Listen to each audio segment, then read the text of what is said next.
Exercice 10, page 83. Cette fois-ci, on va être dans un cas de non-proportionnalité. Alors, ça se voit très rapidement, encore une fois, grâce à des divisions. Si je regarde dans la première ligne, le quotient 12 divisé par 5, hein, qui est ici, ça me donne comme résultat 2,4. De la même manière, le quotient 23 sur 10, lui, ça donne 2,3. Et là, c'est justement la règle de l'égalité des proportions qui n'est pas respectée, puisque toutes les proportions ne sont pas égales.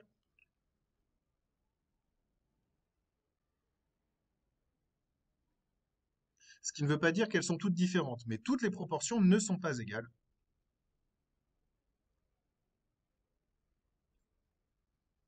Donc, ce tableau ne décrit pas une situation de proportionnalité.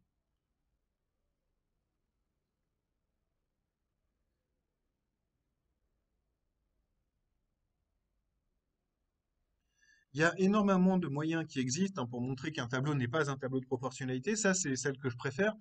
Après, on peut aussi utiliser le fait que, par exemple, la règle de 3 n'est pas respectée. On va prendre 4 cases dans ce tableau.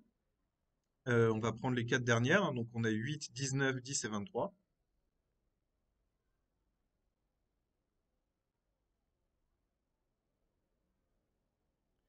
Et donc, si ce tableau était un tableau de proportionnalité, la règle de 3 serait respectée. Par exemple, on aurait 8 fois 23 divisé par 10 qui donne 19. Or, 8 fois 23, ça fait 184. Et 184 divisé par 10, ça fait 18,4, c'est pas égal à 19. Donc il y a toujours plusieurs moyens de montrer les choses, hein. Et ici, moi j'aime beaucoup utiliser l'égalité des proportions parce que je trouve que c'est assez rapide à faire. Mais on peut utiliser les techniques habituelles, donc par exemple celle-ci, en passant par la règle de 3 en montrant qu'elle ne fonctionne pas.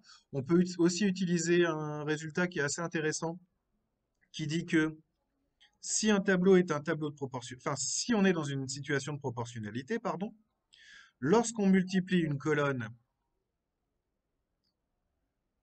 complète, le résultat qu'on obtient va vérifier la situation de proportionnalité. Et donc là, j'ai remarqué qu'entre 5 et 2, que 5 et 10, il suffit de multiplier par 2. Problème, si je prends 5 douzièmes, enfin cette colonne 5 12, pardon, et que je la multiplie par 2, effectivement, ça me donne 10 ici, dans cette case-là, mais en bas, ça me donne 24. Donc, comme la case qui doit correspondre à 10, c'est 24 et pas 23, il y a un problème ici, dans ce tableau. Si je voulais avoir un tableau de proportionnalité, il faudrait obligatoirement que à 10 soit associé 24, déjà pour commencer. Ce qui pose quelques petits soucis.